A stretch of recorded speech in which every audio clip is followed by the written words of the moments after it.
Allô, donc pour les personnes qui nous écoutent, là, moi c'est Ruby, je travaille avec Manu depuis quelques mois déjà. Je suis en compagnie de Jean-Michel qui a fait la cohorte numéro 7, si je ne me trompe pas, là, d'Évolution Alpha. Je voulais savoir si tu pouvais commencer peut-être par te présenter, nous dire un peu ce que tu fais dans la vie, puis pourquoi tu t'es inscrit à Évolution Alpha. Eh bien, bonjour, je m'appelle Jean-Michel, je suis naturopathe et entraîneur privé. Je développe aussi un brand de suppléments avec ma conjointe Laurence, que vous avez peut-être rencontré éventuellement.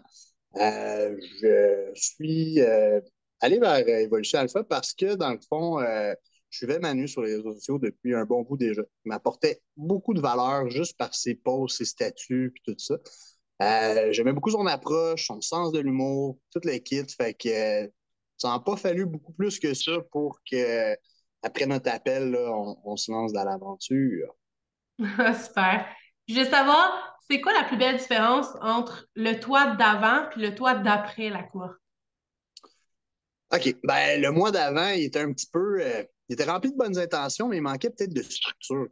Il s'éparpillait un petit peu partout, puis il se diluait par le fait même parce qu'il essayait d'être à 100% partout, mais tu peux vraiment pas être à 100% partout tout le temps en même temps.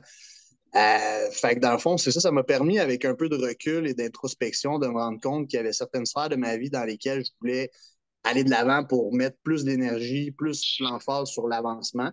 Puis il y en a d'autres de ma vie dans lesquelles j'étais déjà très à l'aise. Je n'avais pas besoin nécessairement de mettre plus de focus dans ces sphères-là.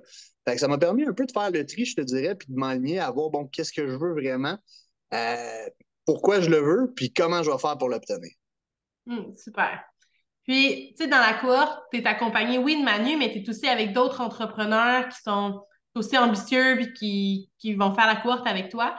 C'est quoi les impacts positifs que ça peut avoir de faire une cohorte avec d'autres entrepreneurs? Ah, c'est la force du groupe. Euh, Souvent, tu sais, quand on est seul, on va vite, mais ensemble, on va loin, là, c'est ça la côte. Mais Mm.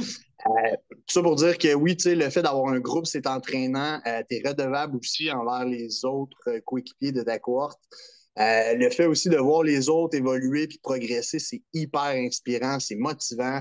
Ça fait aussi que tu n'es pas seul dans ce processus-là. Tu sais qu'il y a d'autres gens qui vivent exactement la même chose, puis ça vaut tout l'or du monde.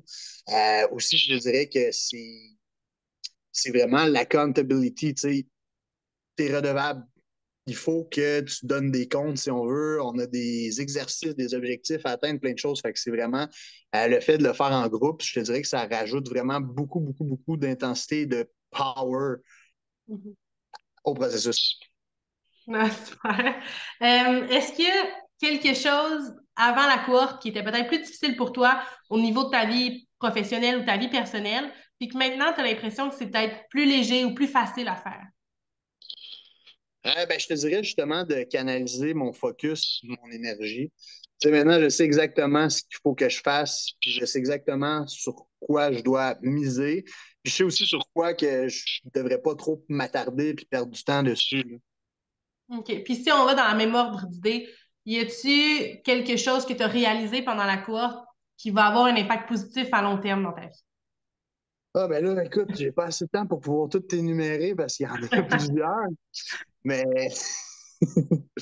le premier qui sortirait, je te dirais, là, des choses que j'ai réalisées, c'est que dans le fond, écoute, je sais même pas par où commencer tellement il y en a. On dirait que je suis bombardé d'idées, puis que là, Ouais. excuse-moi, donne-moi un petit instant.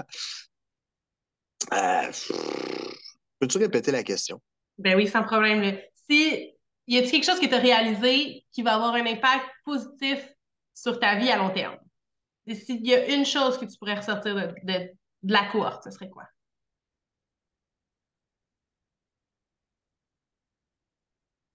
On dirait que j'essaie de trouver la chose la plus importante. Hmm.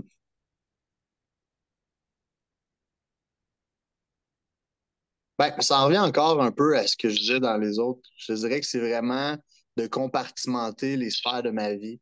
C'est de choisir qu'est-ce que je veux, puis aller à fond là-dedans, puis de laisser peut-être un peu de côté les distractions, les autres choses qui vont venir me prendre du temps puis de l'énergie.